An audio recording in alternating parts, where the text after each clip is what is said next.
Hello good morning. मैं आप सभी का हमारे यूट्यूब चैनल पे बहुत बहुत स्वागत करता हूं। देखिए दोस्तों, हाल ही में अभी यूपीएससी के एग्जामिनेशन होने वाले हैं, उसके बाद रेलवेज के, फिर उसके बाद स्टेट पीएससी के एग्जाम होने वाले हैं। तो देखिए दोस्तों, आप सभी को क्वेश्चन आंसर की बहुत ज़्यादा ज़रूरत है, because if you are not practicing your test series then you can't get selected in the competition examinations.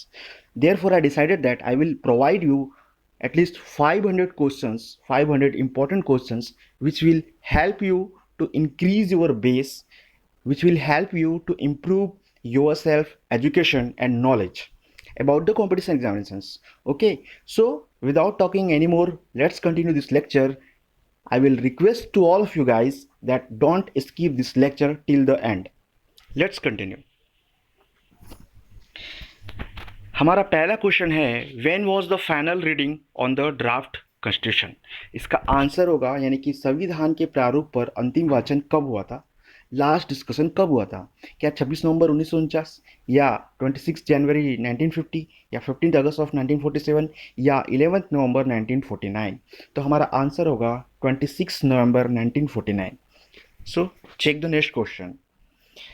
What is the quantity of velocity, यानी वेग कौन सी राशि है, या वेलोसिटी की जो राशि है वह कौन सी राशि है। तो देखिए, यह होगा सदिश राशि। क्यों दोस्तों? बिकॉज आपने देखा होगा, जब वेलोसिटी को v से हम मेंशन करते हैं और उसके ऊपर हम इस तरीके से एक एरो का चिन्ह भी लगाते हैं, जो कि हमको बताता है कि यह एक डायरेक्शन भी शो करता है, साथ ही साथ यह क्या शो करता है, उसका मॉड भी शो करता है। इसी वजह से यह जो है सदिश राशि है दोस्तों। इसके बाद देखिए, आपका नेक्स्ट क्वेश्चन है, which element is highly active, कौन सा तत्व सबसे ज़्यादा सक्रिय होता है, क्रियाशील होता है। तो इसके आपके सामने जो ऑप्शंस है, काफ़ी कंफ्यूजिंग ऑप्शंस है, ये साइंस से रिलेटेड है दोस्तों। तो देखिए, फ्लोरीन, क्लोरीन, नाइट्रोजन या पोटेशियम। तो आपका एग्जैक्ट आंसर होगा पोटेशियम। ओके दोस्तों। इसके बाद हमारा नेक्स्ट क्वेश्चन है, who discover the solar system, यानी सौर मंडल की खोज किसने की। आपके सामने ऑप्शंस हैं, कैपेर्निकस, एडम स्मिथ, जॉन एटॉनी या आर्यभट्ट। तो आपका आंसर है कैपेर्निकस। ओके दोस्तों। ये क्वेश्चन जो है, अभी हमने जो क्वेश्चन देखा, ऊपर वाला थर्ड नंबर का क्वेश्चन आपके साइंस से रिलेटेड है, यानी केमिस्ट्री वाले पार्ट से। फोर्थ वाला जो क्वेश्चन है वह आपके एस्ट्रोनॉमिकल साइंस, या आप बोल सकते हैं स्पेस साइंस से रिलेटेड है। अब हमारा नेक्स्ट क्वेश्चन है, जिसको आप जियोग्राफी में भी काउंट कर सकते हो दोस्तों। देखिए, हमारा अगला क्वेश्चन है कि व्रजयान बौद्ध धर्म में बुद्ध या बोधिसत्व की संगिनी को क्या कहा जाता है, यानी इन व्रजयान Buddhism what is called company of Buddha या बोधिसत्व। ओके, तो आपका ऑप्शन है यशोधरा, तारा, प्रियदर्शिनी या संयुक्ता। तो आपका एग्जैक्ट आंसर होगा दोस्तों option number B is a right answer. Okay, हमारा नेक्स्ट क्वेश्चन है, which is the substance found in more than 80% of the cells. मतलब 80% से भी ज़्यादा क्वांटिटी में कोशिकाओं में पाए जाने वाला पदार्थ कौन सा है। तो इसका आंसर होगा वाटर। ओके दोस्तों, option number D is the right answer. हम नेक्स्ट क्वेश्चन पे बढ़ेंगे। When was the constitution passed by the constitution assembly. Okay, मतलब संविधान सभा द्वारा संविधान कब पारित हुआ था। तो संविधान सभा ने संविधान पारित किया था दोस्तों उसके लास्ट मीटिंग के डेट पे, यानी 26 ऑफ नवंबर 1949 पे।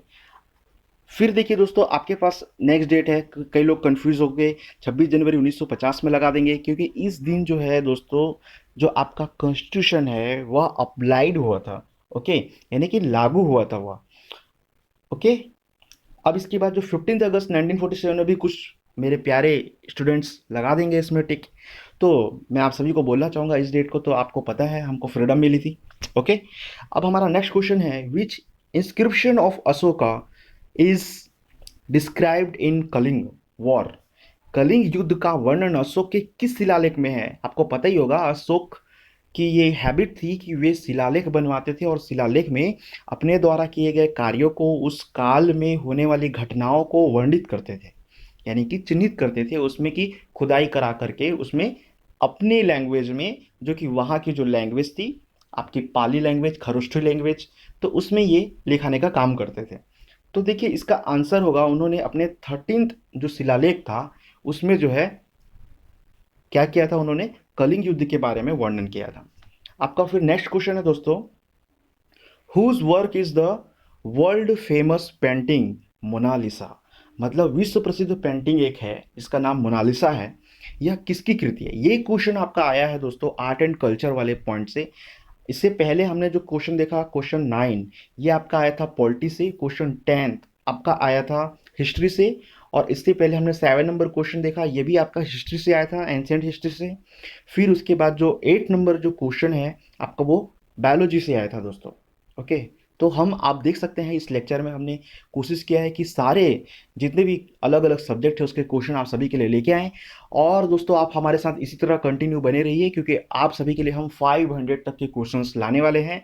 ये हमारा पहला लेक्चर है, यानी कि पहला पार्ट है उसका, जिसमें कि हम 25 to 30 क्वेश्चंस आप सभी के लिए आपको प्रस्तुत करेंगे। ओके दोस्तों, सो जस्ट इंजॉय इट। फिर उसके बाद देखिए, whose work is the world famous painting. तो इसका आंसर क्या होगा दोस्तों? इसका आंसर होगा, आपके ऑप्शन है when song, Leonardo D Vinci, third option है आपका फायान, फोर्थ ऑप्शन है फर्रुख शेर। तो आपका इसका एग्जैक्ट आंसर है दोस्तों लियोनार्डो डी विंसी। अब आपका नेक्स्ट क्वेश्चन है, Mithila painting is the famous painting art of which state. ये क्वेश्चन भी आपका आर्ट एंड कल्चर से लिया गया है कि मिथिला पेंटिंग किस राज्य की प्रसिद्ध चित्रकला है? क्या छत्तीसगढ़, क्या बिहार, यूके या उत्तर प्रदेश?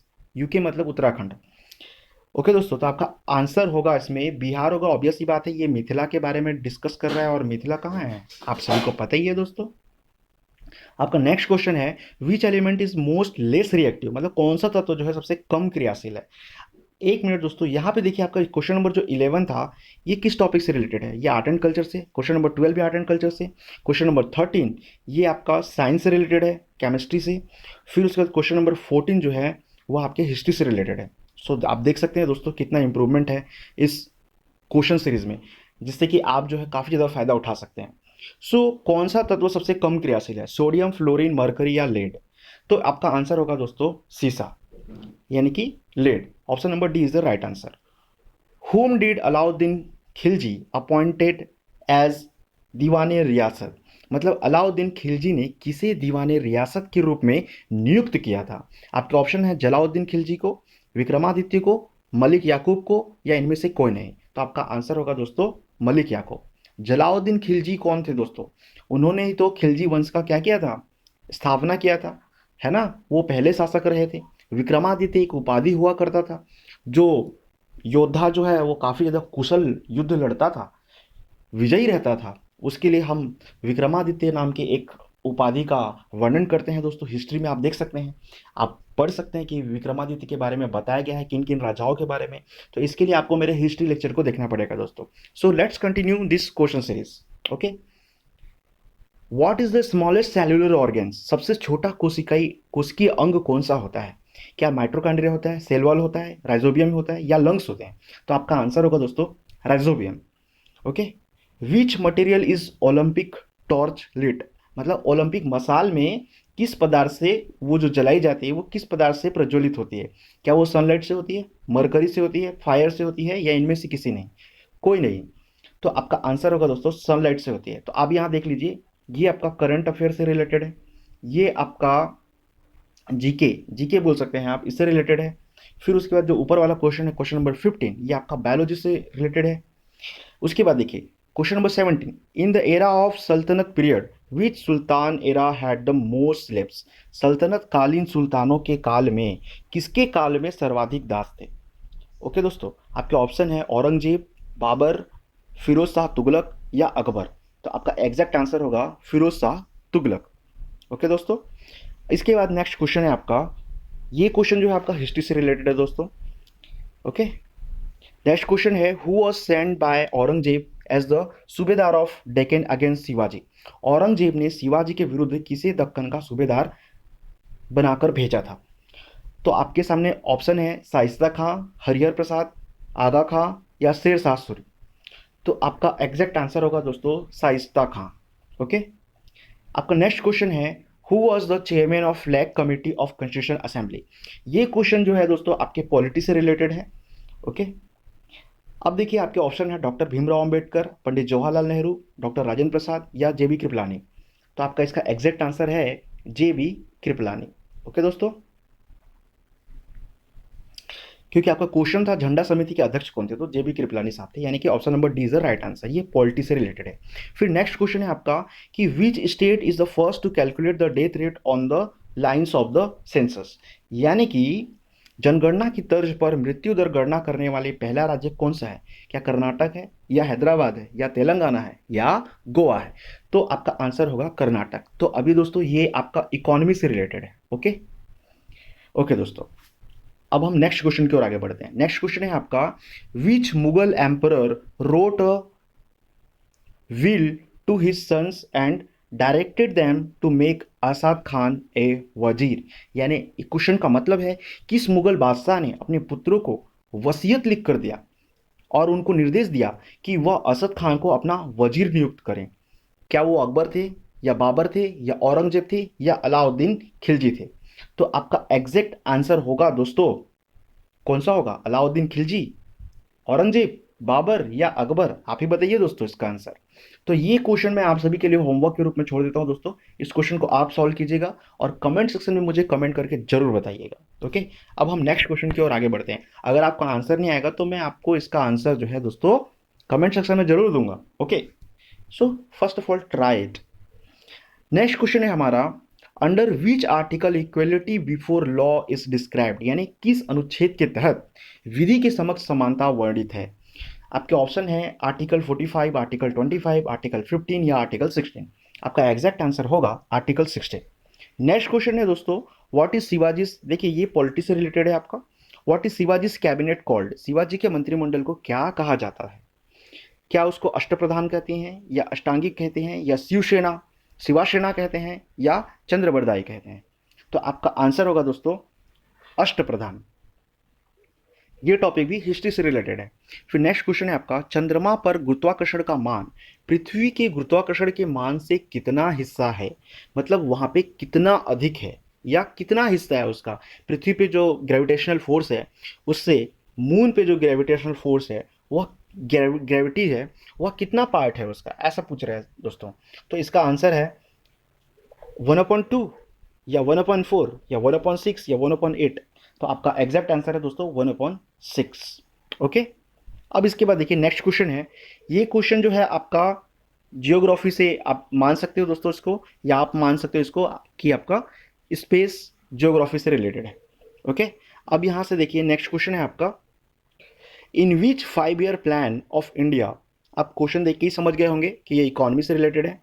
इन विच 5 year plan of India khadi and rural commission was establish, यानी भारत के कौन से पंचवर्षीय योजना में खादी, यानी कि खादी के जो कपड़े होते हैं जो गांधी जी बनाते थे आपको पता ही होगा, और ग्रामीण आयोग की स्थापना की गई थी? क्या वो फर्स्ट 5 ईयर प्लान था, सेकेंड 5 ईयर प्लान था, थर्ड 5 ईयर प्लान था, या फोर्थ 5 ईयर प्लान था? तो आपका इसमें एग्जैक्ट आंसर होगा दोस्तों option number B, second 5 year plan. तो इस तरीके से दोस्तों हमारे ये 25 क्वेश्चन का सीरीज कंप्लीट हुआ। आई होप कि ये जो सीरीज़ है आप सभी को काफ़ी ज़्यादा पसंद आया होगा और आपको लगेगा ये कि काफ़ी ज़्यादा ये हेल्पफुल है।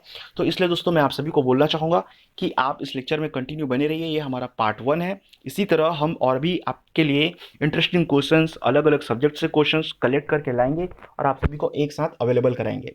सो दोस्तों इसी तरीके से आप हमारे लेक्चर्स का एंजॉय करते रहिए और इस लेक्चर को आप अपने फ्रेंड्स में, अपने रिलेटिव्स में, जो लोग एग्ज़ाम की तैयारी कर रहे हैं उनको ज़रूर आप शेयर कीजिए, क्योंकि दोस्तों ज्ञान बांटने से बढ़ता है ऐसा कहा जाता है, आप सभी को पता ही होगा।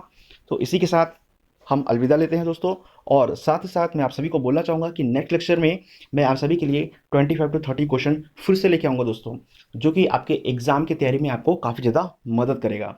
मैं अपने नए व्यूअर्स से ये भी बोलना चाहूँगा दोस्तों कि अगर आपने हमारे चैनल को सब्सक्राइब नहीं किया है तो आप सब्सक्राइब कर सकते हैं दोस्तों, क्योंकि इससे आपका कोई लॉस नहीं होने वाला है, केवल आपको फ़ायदा ही मिलेगा। ओके दोस्तों, so good luck to all of you. और साथ ही दोस्तों मैं अपने कुछ ऐसे व्यूवर्स को भी बोलना चाहूँगा कि आप जब कमेंट सेक्शन में कमेंट करते हैं दोस्तों, सो आप ध्यान रखिएगा कि वह किसी प्रकार से किसी कानून का उल्लंघन ना कर रहा हो। ओके दोस्तों, जैसे कानून का उल्लंघन मतलब आप सभी को पता होगा कि आजकल यूट्यूब में कई सारे ऐसे फेक चैनल्स होते हैं जो किसी और के चैनल को डिस्ट्रॉय करने के लिए उसमें गंदे कमेंट्स करते हैं। सो आप ऐसे कमेंट करने वालों से बचिए और उसको आप इग्नोर कीजिए। अगर इस लेक्चर में भी ऐसे ही कमेंट आपको देखने को मिलते हैं दोस्तों, so just ignore them, because कुछ लोग होते हैं जो कॉम्पिटिटर होते हैं अलग अलग यूट्यूब चैनल वालों के, सो उनके लेक्चर्स को देख के उनको प्रॉब्लम होती है, सो इसलिए वो लोग ऐसे गंदे कमेंट करते हैं दोस्तों। सो ऐसे लोगों पे हमको ध्यान नहीं देना चाहिए। ओके दोस्तों, so good luck to all of you. आप होंगे कामयाब, आप एग्ज़ाम की तैयारी इसी तरीके से करते रहिए और मेरे साथ बने रहिए नेक्स्ट लेक्चर के लिए दोस्तों। Bye bye.